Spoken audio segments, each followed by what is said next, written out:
Konbanwa, âmes attentives et en quête de véritable communication.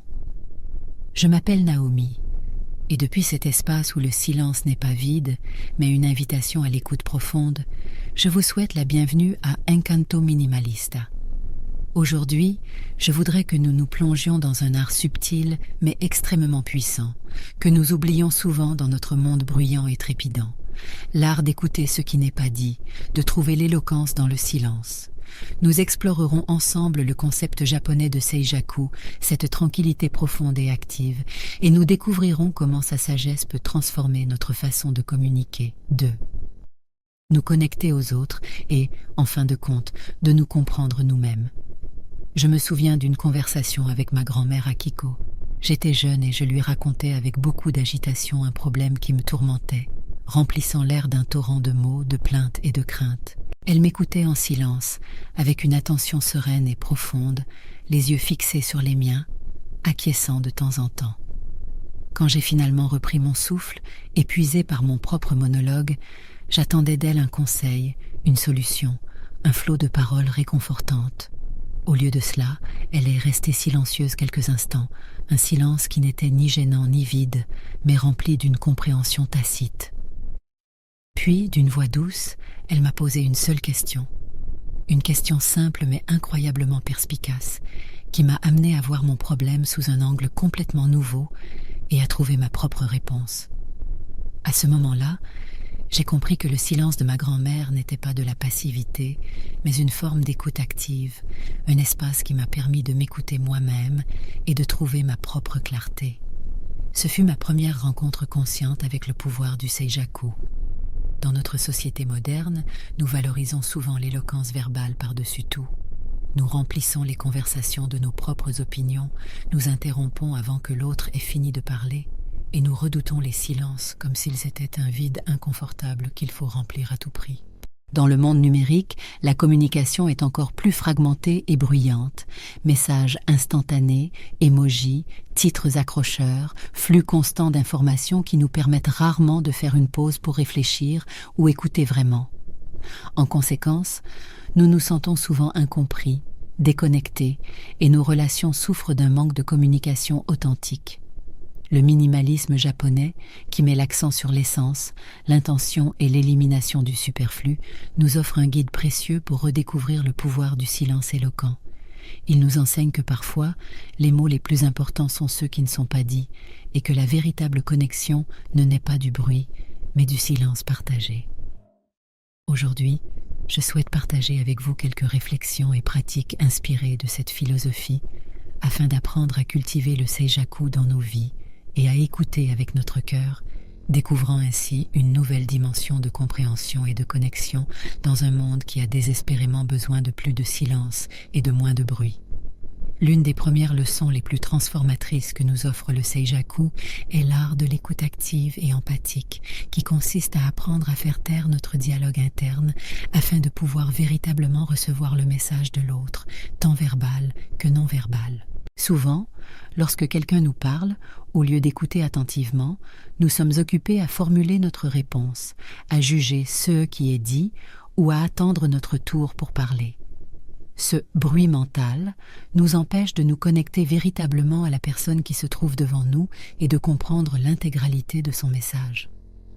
La pratique du Seijaku dans la conversation implique de créer un espace intérieur de silence et de réceptivité, où nous pouvons accueillir les paroles de l'autre sans interruption, en prêtant attention non seulement à ce qu'il dit, mais aussi à la manière dont il le dit, le ton de sa voix, son langage corporel, les émotions qui sous-tendent ses paroles. Dans la culture japonaise, on valorise souvent davantage la capacité à lire l'air, kuki wo yomu, à percevoir les signaux non-verbaux et les sentiments implicites, que la simple éloquence verbale.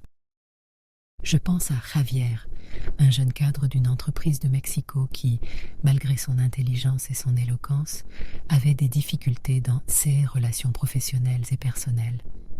Seuls collègues et amis se sentaient souvent ignorés par lui, car il avait tendance à les interrompre, à donner des solutions rapides avant de comprendre le problème, ou à détourner la conversation vers ses propres expériences.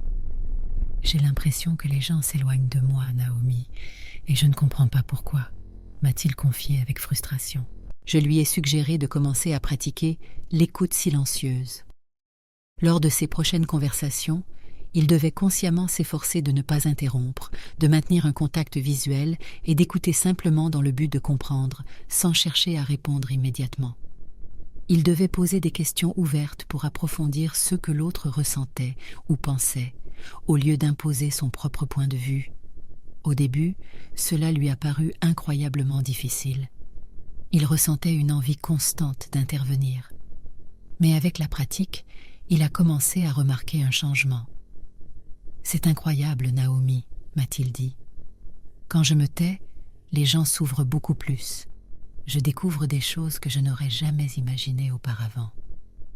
Mes relations se sont considérablement améliorées et j'ai l'impression que, pour la première fois, je connecte vraiment avec les gens. » L'écoute active et silencieuse n'est pas de la passivité, c'est un acte de profond respect et de générosité qui ouvre la porte à une communication beaucoup plus riche et authentique.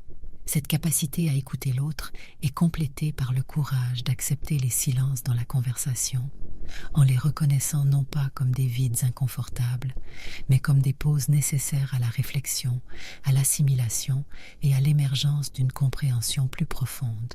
Dans de nombreuses cultures occidentales, les silences dans une conversation sont souvent source d'anxiété. Nous nous empressons de les remplir de mots insignifiants, de commentaires nerveux, de peur qu'ils ne soient interprétés comme un manque d'intérêt, de l'ennui ou de l'attention. Cependant, dans la tradition japonaise, le silence, shinmoku, est souvent considéré comme une partie intégrante et significative de la communication. Un silence peut indiquer le respect, une réflexion profonde, un accord tacite ou même une émotion trop intense pour être exprimée avec des mots. Apprendre à être à l'aise avec le silence, à laisser les pauses respirer, peut enrichir considérablement nos interactions. Isabelle, une psychologue de Madrid, m'a raconté que lors de ses séances de thérapie, elle luttait souvent contre la tentation de remplir les silences de ses patients avec des questions ou des interprétations. Elle craignait qu'ils se sentent mal à l'aise ou pensent qu'elle ne savait pas quoi dire. Cependant, en explorant le concept de Seijaku, elle a commencé à expérimenter en laissant ces silences durer un peu plus longtemps. Elle a découvert que c'était souvent dans ces moments de calme que ses patients parvenaient à des compréhensions plus profondes, que des émotions refoulées émergeaient ou qu'ils trouvaient leurs propres mots pour exprimer ce qui leur arrivait réellement. Le silence est devenu l'un de mes outils thérapeutiques les plus puissants, Naomi, m'a-t-elle confié. Je ne le crains plus, je l'accueille comme un espace sacré où une véritable guérison peut avoir lieu. Dans nos conversations quotidiennes, nous pouvons également apprendre à apprécier le silence. Lorsque quelqu'un nous dit quelque chose d'important, au lieu de nous précipiter pour répondre, nous pouvons faire une pause, respirer et laisser ces mots résonner en nous. Ce silence peut transmettre beaucoup plus de soutien et de compréhension qu'une réponse précipitée. Le Seijaku nous invite également à cultiver l'introspection et la connaissance de soi à travers le silence personnel, en créant des espaces dans notre vie pour écouter notre voix intérieure, nos besoins, nos désirs et notre sagesse intuitive. Dans un monde qui nous bombarde constamment de stimuli externes et d'opinions étrangères, il est facile de perdre le contact avec nous-mêmes, avec ceux que nous ressentons et pensons vraiment. Le bruit extérieur étouffe souvent notre boussole intérieure. Consacrer régulièrement du temps au silence et au calme, que ce soit par la méditation, des promenades solitaires dans la nature ou simplement des moments de déconnexion sans distraction, est essentiel pour renouer avec notre essence, pour écouter les messages de notre corps et de notre âme, et pour prendre des décisions plus en accord avec notre véritable être. Consacrez chaque jour du temps à être en silence avec vous-même. Écoutez les battements de votre cœur, le rythme de votre respiration. Que vous dit votre corps? Que désire votre esprit? C'est souvent dans le silence que nous trouvons les réponses les plus importantes. La sagesse du Seijaku se manifeste également dans la capacité à communiquer de manière plus concise, précise et significative, en choisissant nos mots avec soin et en reconnaissant que parfois, moins c'est plus. Dans une culture qui valorise souvent la verbosité et l'éloquence fleurie, le minimalisme japonais nous rappelle le pouvoir du mot juste, de l'expression essentielle. Le haïku, avec sa brièveté et sa capacité à évoquer des images et des émotions profondes en seulement 17 syllabes, est un exemple parfait de cette économie expressive.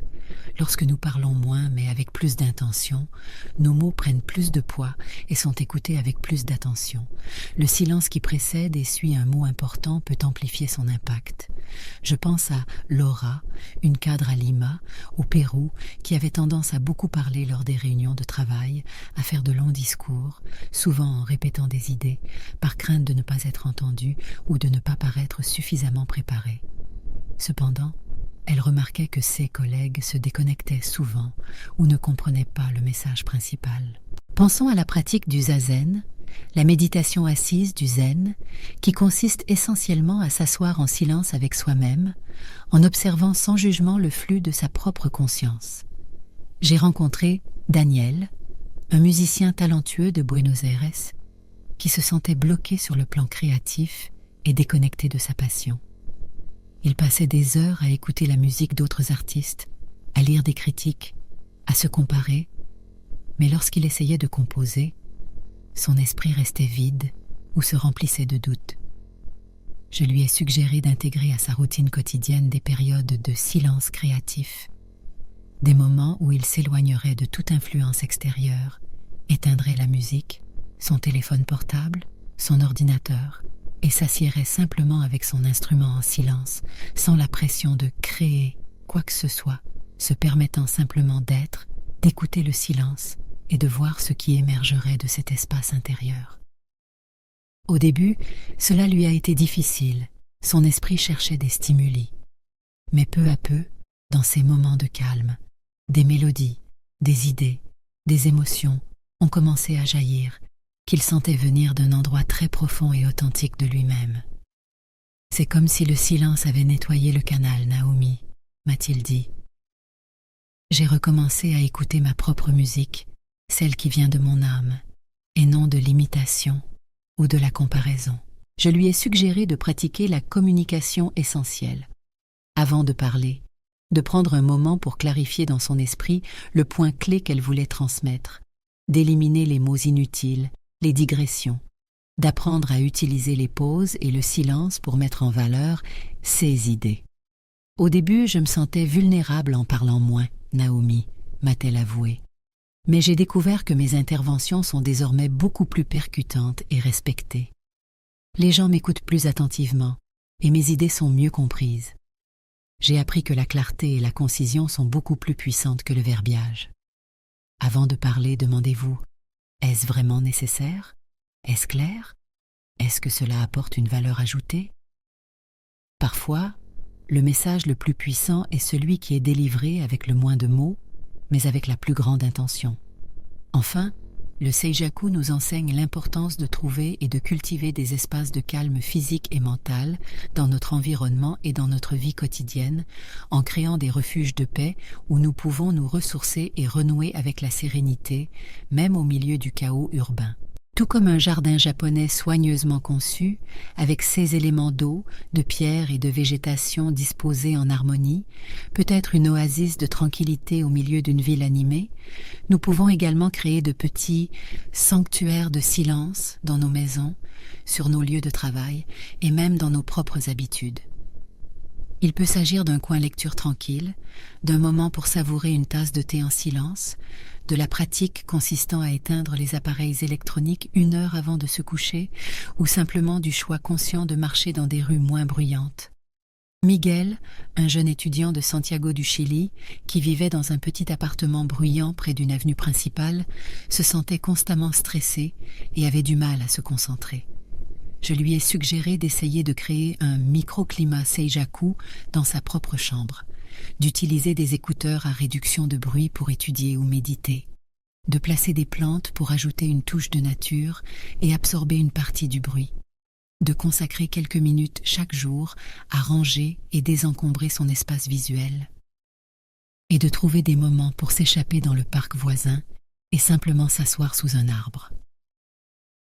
Ces petits changements ont fait une grande différence, Naomi, m'a-t-elle dit. Même si le bruit de la ville est toujours là, j'ai appris à créer mes propres îlots de calme. Et cela m'a donné un sentiment de contrôle et de paix que je n'avais pas auparavant. Nous ne pouvons pas toujours contrôler le bruit du monde extérieur, mais nous pouvons cultiver le calme en nous-mêmes et dans les espaces que nous habitons. Recherchez activement ces moments et ces lieux qui vous permettent de vous déconnecter du vacarme et de vous connecter au silence qui vous apaise. Mes chers amis, le Seijaku, cette tranquillité profonde et éloquente, n'est pas une absence passive de bruit, mais une présence active de paix, d'écoute et de connexion profonde. Dans un monde qui nous crie constamment dessus, qui nous oblige à parler sans cesse et qui craint le vide, redécouvrir le pouvoir du silence est un acte révolutionnaire et profondément apaisant. Il nous permet d'écouter plus clairement les autres, nous-mêmes et la sagesse subtile qui émane de la vie elle-même. En apprenant à écouter ce qui n'est pas dit, en acceptant les pauses dans nos conversations, en cultivant l'introspection silencieuse, en communiquant avec plus de concision et en créant des oasis de calme dans nos vies, nous réduisons non seulement le stress et l'anxiété, mais nous ouvrons également la porte à une compréhension plus profonde, à des relations plus authentiques et à une créativité qui s'épanouit dans le terreau fertile du silence intérieur. Le Seijaku nous enseigne que la véritable communication et la véritable sagesse résident souvent non pas dans l'abondance des mots, mais dans la qualité de notre écoute et dans la profondeur de notre calme. Comme le dit un beau proverbe zen que ma grand-mère Akiko avait l'habitude de méditer dans ses moments de contemplation, Shinjaku mokunen. Cette phrase, qui évoque l'idée d'un silence profond et d'une méditation absorbée, nous rappelle que c'est dans le calme du cœur et de l'esprit que nous trouvons la véritable essence des choses et la connexion avec le transcendant. Puissions-nous tous trouver dans le silence éloquent du Seijaku un refuge, un guide et une source inépuisable de paix et de sagesse. J'espère de tout cœur que ces réflexions sur le pouvoir du Seijaku japonais vous auront inspiré à rechercher et à cultiver davantage le silence et l'écoute profonde dans votre propre vie. Si ces idées ont allumé une lumière en vous, je vous invite avec joie à rejoindre notre communauté ici, sur Encanto Minimalista.